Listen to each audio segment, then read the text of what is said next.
பாம்பே பட்டணத்தில் ஒரு நல்ல ஒரு சிறந்த நடிகர் ஒருவர் இருந்தார். அவர் பெயர் மனோஜ்குமார் பட் என்கிறது அவருடைய பெயர். பயங்கரமான சிறந்த நடிகர். அவ்வளவு 70s 80s 90sல அந்த நாட்களில் பயங்கரமான பிரபல்யமா ஹிந்தி துறையில சொல்லித்துக் கொண்டிருந்தவர் மனோஜ்குமார் பட் என்கிற ஒரு மனிதர். அவர் மனைவியும் சந்தோஷமாய் பணம், பேர், புகழ், ஸ்டார் அந்தஸ்து எல்லாம் அவர்களுக்கு இருந்தது. ஆனா அவர்களுக்கு ஒன்றே ஒன்று இல்லை, குழந்தை மாத்திரம் இல்லை. ஆனா பணம் இருக்கு, கார் இருக்கு, வீடு இருக்கு, பெரிய பெரிய காரியங்கள் இருக்கிறது. ஆனா ஒரு நிமிஷம் கூட வீட்டிற்கு வந்தா குழந்தை இல்லை என்கிற ஒரு பெரிய வேதனை அவர்களுக்குள்ளே ஆட்கொண்டு கொண்டே இருந்தது. கடந்த நாட்கள் பல வருஷங்கள் போக போக திடீரென்று இந்த சகோதரி கர்ப்பம் தரித்தார்கள். அவங்களுக்கு பயங்கர சந்தோஷம். ஒரு மகன் பிறந்தான். அவங்களுக்கு அவ்வளவு ஆசை. இவ்வளவு காலை காத்திருந்து பிள்ளை இல்லாத எங்களுக்கு ஒரு குழந்தை கிடைச்சதை சந்தோஷத்தை பல கோயிலுக்கு போய் பிராயச்சித்தங்களை செய்தவர்கள் பல காரியங்களை பொருத்தனைகளை செலுத்தி கொண்டு திரும்பி வந்தார்கள். நாட்கள் உருண்டோடியது. இந்த பிள்ளை வளர்ந்தது. ஏறக்குறைய 2 வயது 3 வயது வந்த நேரத்தில் இந்த மகனுக்கு ஒரு வியாதி பட்டான். காய்ச்சல் வந்தது, கொஞ்சம் வியாதி வந்தது. அவன் ஹாஸ்பிட்டல் மருத்துவமனையில் அட்மிட் பண்ணப்பட்டான். கொஞ்சம் வியாதி முத்து போய் நாட்கள் ஆனது.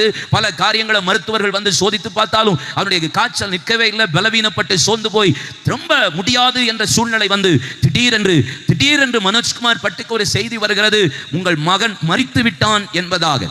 பிள்ளை மரித்த போது ரொம்ப துக்கத்தோட காணப்பட்டார்கள். நடிக்க போகல, சினிஃபீல்டை விட்டுட்டாரு, ரொம்ப துக்கத்தோட இருந்தார். கொஞ்சம் நாட்கள் ஆன பிறகு சரி திரும்பி சினிமா துறைக்கு போவோமே சொல்லி திரும்பி நடிக்க போனார். நடிக்க போய் திரும்பி நடிப்பு துறையில பிரபலியமானார். பல காரியங்களை படங்களை நடிச்சார். ஆனா வீட்டுக்கு வந்தா நிம்மதி இல்லை, குழந்தை இல்லை, மனைவியோட சண்டை, நிம்மதி இல்லை. நேசித்து திருமணம் செய்து கொண்ட ஒரு மனைவி தான். ஆனா வீட்டுக்கு வந்தா நிம்மதி இல்லை, சண்டை, குழந்தை இல்லை, ஒரே பாடுகள், உபத்திரவம், போராட்டம். நாட்கள் உருண்டோட மனைவிக்கு இவருக்கு வந்த பிரச்சனைகள். அவருடைய மனைவி அவருடைய தகப்பனார் தாயார் வீட்டுக்கு புறப்பட்டார்கள். தனிமை வர போட்டு வாட்ட ஆரம்பித்தது. நாட்கள் உருண்டோடியது. பல காரியங்கள் செய்தார்கள். பல போராட்டங்கள் நடந்தது. பல வேதனைகள் வந்தது. அப்படி இருந்த நாட்களில் மீண்டும் ஒரு கர்ப்பம் தரிக்கும்படியாக அவர்களுக்கு ஒரு சந்தர்ப்பம் வந்தது.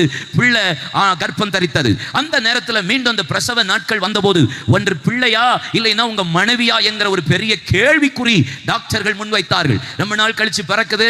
இந்த பிரசவம் ரொம்ப கஷ்டமான சூழ்நிலை. ஒன்னு பிள்ளை இருப்பான், இல்லைன்னா உங்க மனைவி இருக்கும். யார் வேண்டும் என்று கேட்டபோது ரொம்ப துக்கத்தோட காணப்பட்டார்கள். ஐயோ, பிள்ளை மரித்தது, இந்த பிள்ளையும் கர்ப்பத்தில் போதே என்று சொல்லி ரொம்ப துக்கத்தோட இருந்த நாட்களில் அவர் சொன்னார், பரவாயில்ல, எனக்கு என் மனைவி முக்கியம். அந்த பிள்ளைய கர்ப்பத்திலே மரித்து போனது. அந்த நேரம் டாக்டர் சொன்னாங்க, உங்க மனைவியினுடைய கர்ப்பப்பையை எடுத்து தான் உங்க மனைவியை காப்பாற்ற முடியும் என்று சொன்னபோது அவரும் கையெழுத்து போட்டு எழுதி கொடுத்துட்டாரு. கர்ப்பப்பையோட அந்த பிள்ளையும் மரித்தது.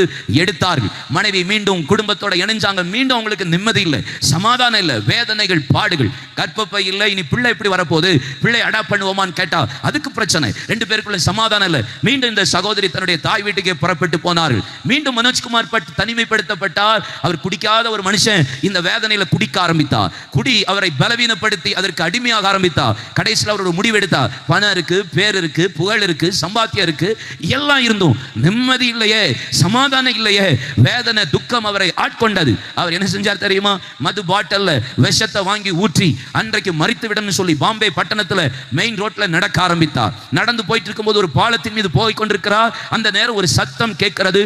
ஒரு தேவனுடைய சபையில ஒரு சின்ன ஒரு ஸ்லம் ஏரியா போன்ற இருக்கிற அந்த இடத்துல இருந்து ஒரு பாடல் சத்தம், நம்பிக்கை ஊட்டுகிற, விசுவாசத்தை தூண்டி விடுகிற, அற்புதத்தையும் அதிசயங்களையும் காண பண்ணுகிற ஒரு ஆண்டவர் உனக்கு உண்டு என்கிற ஒரு சத்தத்தை உடைய ஒரு பாடல் அங்கே தொனித்தது. அந்த சத்தத்தை கேட்ட மனோஜ்குமாருக்கு ஏதோ ஒரு கொஞ்சம் ஒரு 1% இருதயத்துல நம்பிக்கை வர ஆரம்பித்தது. அந்த மதுபான பாட்டில பாக்கெட்ல வைத்துட்டு அந்த பாலத்துல இருந்து இறங்கி அந்த ஸ்லம் ஏரியாக்குள்ளே போனார். உள்ள போனா அங்க ஒரு சின்ன சபை குடிசை போட்டு ஷெட் போட்டு இருக்கிறார். உள்ள பின்னாடி போய் உட்கார்ந்து அப்படியே அழ ஆரம்பித்தார். அங்க ஒரு தேவ மனிதர் பிரசங்கம் பண்ணி கொண்டிருக்கிறார். அந்த போதகர், கர்த்தர் உனக்கு அதிசயங்களை காண பண்ணுவார், கர்த்தர் உனக்கு அற்புதங்களை செய்வார், முடியாதவைகளை முடிய பண்ணுகிறவர், இல்லாதவைகளை இருக்கிறது போல அழைக்கிறவர், அவரால் செய்யக்கூடாத காரியம் ஒன்று உண்டோ, அவரால் செய்ய முடியாத அதிசயமான காரியம் ஒன்று உண்டோ என்று சொல்லி அந்த தேவ மனிதர் பிரசங்கம் பண்ண அவருக்குள்ள ஒரு நம்பிக்கை வந்தது.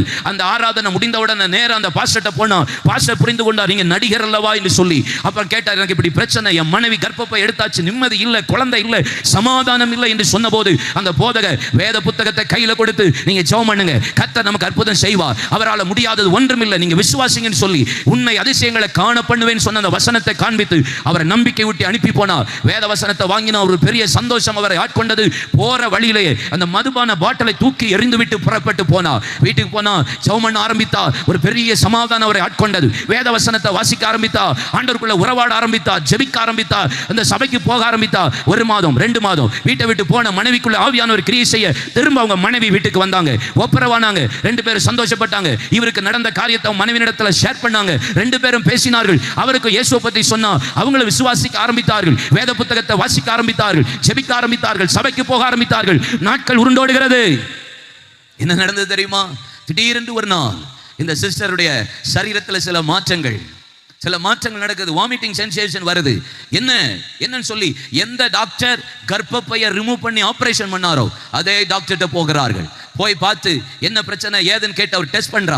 எல்லா டெஸ்ட்டுக்கு எழுதி கொடுக்கிறார். ஸ்கேன் பார்க்கிறார், எக்ஸ்ரே பார்க்கிறார். எல்லா டெஸ்ட் எடுத்து முடிச்சிட்டு அந்த டாக்டருக்கு ஆச்சரியம் இருக்கு. ஏன்னா ஒரு டெஸ்ட் பார்த்த உடனே ஒரு காரியம் அவருக்கு கண்ணில் படுது. இன்னொரு டெஸ்ட் எடுத்து கன்ஃபார்ம் பண்றார். அடுத்த டெஸ்ட் எடுக்கிறார். கன்ஃபர்மேஷன் முழுவதும் வந்த பிறகு 2 பேரை உட்கார்ந்து பார்த்துட்டு, நான் தான் உங்க கர்ப்பப்பையை ரிமூவ் பண்ண டாக்டர். எனக்கு நல்லா தெரியும் உங்களுக்கு கர்ப்பப்பை கிடையாது என்பதாக. ஆனா நான் இவ்வளவு நேரம் டெஸ்ட் பண்ணி பார்த்திருக்கிறேன். உங்கள் வயிற்றுக்குள்ள கர்ப்பப்பை மாத்திரமல்ல, அந்த கர்ப்பப்பைக்குள்ள 2 குழந்தை இருக்கிறத நான் ஸ்கேன்ல பார்த்தேன் என்று சொன்னபோது டாக்டரே மிரண்டு போனான். How is it possible? உன்னை அதிசயங்களை காண பண்ணுகிறவர். கையை தட்டி ஆண்டவரை மகிமைப்படுத்துவோமா?